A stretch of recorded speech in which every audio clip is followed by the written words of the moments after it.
পোনপ্ৰথমতে সদৌ অসমবাসী ৰাইজলৈ নৱবৰ্ষৰ হিয়াভৰা শুভেচ্ছা জ্ঞাপন কৰিছোঁ আৰু আগন্তুক ভোগালী বিহুৰ হিয়াভৰা শুভেচ্ছা জ্ঞাপন কৰিছোঁ পাঠশালা যুৱ সংঘৰ তৰফৰ পৰা। কি ক'ম, আমি পৰিতাপৰ বিষয়, দুখ লগা বিষয়। আমাৰ মাজত হাৰ্ট অফ জুবিন গাৰ্গ ছেপ্টেম্বৰ মাহৰ 19 তাৰিখে আমাৰ মাজৰ পৰা চিৰদিনৰ কাৰণে আঁতৰি গৈছে।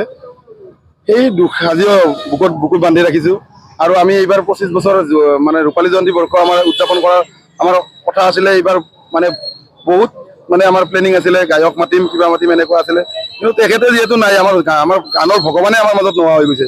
গতিকে আমি এইবিলাক চব এৰি পেলাইছোঁ। গতিকে আমি অনুষ্টুপীয়াকৈ আমি এইবাৰ আমাৰ গৰু গাড়ী 25 বছৰীয়া ৰূপালী জয়ন্তী বৰ্ষ আমি উদযাপন কৰিছোঁ। যোৱা বছৰ 4খন গাড়ী আছিলে, এইবাৰ 2খন গাড়ী আমি ভৰাইছোঁ। যিহেতু গাড়ী আমি ভাড়া কৰি আনিব লগা হয়, কাৰণ যিহেতু এই যান্ত্ৰিকতাৰ দিনত এই গৰু গাড়ী ম'হ গাড়ী এইবিলাক নোহোৱাৰ পথত হৈ গৈছে। গতিকে আমি যুৱ প্ৰজন্মক বাটটো দেখুৱাব লাগিব, যিহেতু আমাক জ্যেষ্ঠসকলে আমাক এইখিনি বাট দেখুৱাই গৈছে।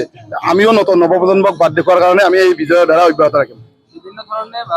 বিভিন্ন ধৰণে আচলতে বনভোজলৈ যায়, আপোনালোকে যি পন্থা অৱলম্বন কৰিছে, আৰম্ভণিটো কেনেধৰণে হৈছিল? এইটো আমাৰ দাদাহঁতে, আমাৰ জেঠা খুৰাহঁতে এইবিলাক মানে তেখেতসকলে আয়োজন কৰিছিল। আমি তেতিয়া জন্মাই নাই। গতিকে আমি সৰু আছিলোঁ যেতিয়া, বা কিছুমানে বহুতে জন্মাই নাছিল।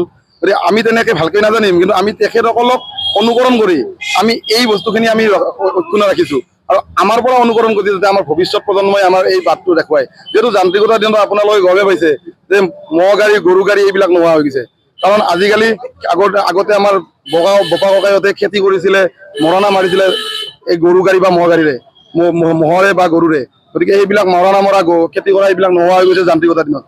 এইটো যাতে আমাৰ নৱপ্ৰজন্মই দেখক যে এই গৰু গাড়ী আছিল এনেকুৱা, বা আমাৰ এনেকৈ মানে ম'হ বা গৰু গাড়ী আমাৰ কেনেকুৱা খেতি বাতি কৰিছিল, সেইখিনি দেখুৱাৰ কাৰণে আমি এই প্ৰচেষ্টাটো অব্যাহত ৰাখিছোঁ।